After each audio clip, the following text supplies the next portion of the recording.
ये उस कंपनी की कहानी है जिसने कभी दावा किया था कि वो बच्चों की जान बचाने के लिए काम कर रही है, पर आज उस पर लाखों लोगों की प्यास, बच्चों के बचपन और हमारे खाने की सेहत से खिलवाड़ करने का आरोप है।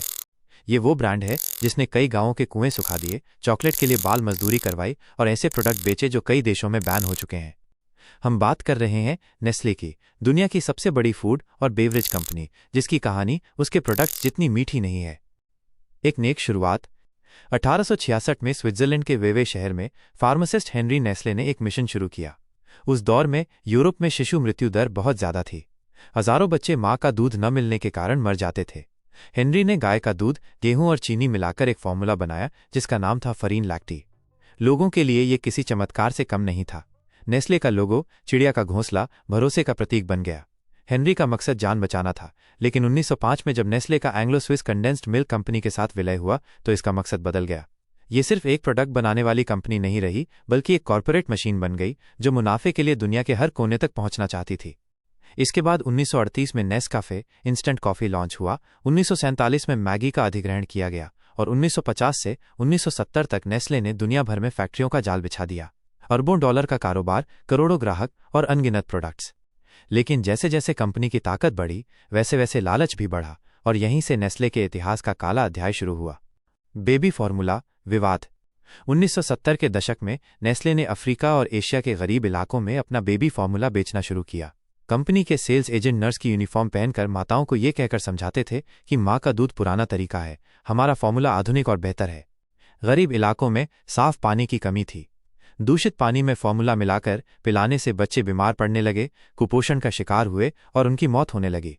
यूनिसेफ और WHO की रिपोर्टों ने नेस्ले के आक्रामक प्रचार को हजारों बच्चों की मौत का अप्रत्यक्ष कारण बताया।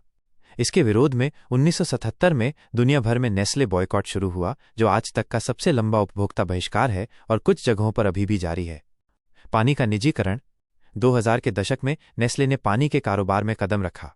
नेस्ले वाटर्स के तहत Periyar, Poland spring, pure life जैसे ब्रांड्स खरीदे गए।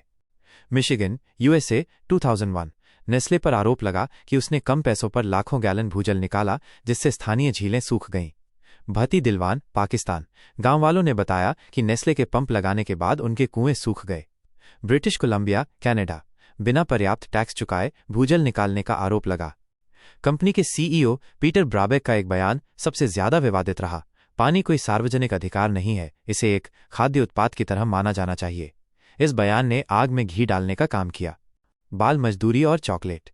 पश्चिमी अफ्रीका के आइवरी कोस्ट और घाना में कोकोआ का उत्पादन होता है, जिस पर नेस्ले की चॉकलेट निर्भर करती है। 2001 की एक अमेरिकी जांच में सामने आया कि नेस्ले की सप्लाई चेन में 10-14 साल के बच्चे खतरनाक औजारों से कोकोआ तोड़ते हैं। उन्हें न तो वेतन मिलता है और न ही वे हिंसा से सुरक्षित हैं। कंपनी ने इस पर रोक लगाने का दावा किया, लेकिन 2020 तक भी ये समस्या पूरी तरह खत्म नहीं हो पाई। भारत में मैगी विवाद।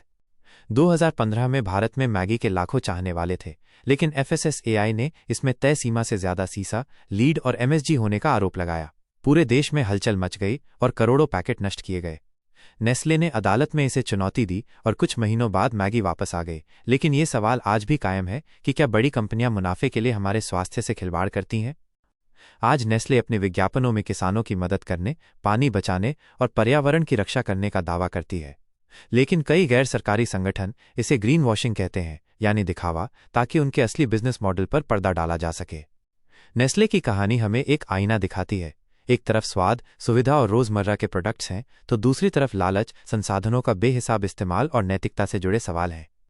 दोस्तों, नेस्ले की कहानी सिर्फ एक कंपनी की नहीं, बल्कि उस सिस्टम की कहानी है जिसमें हम जी रहे हैं, जहां हमारी प्लेट का खाना और बोतल का पानी शायद उतना मासूम नहीं है जितना दिखता है।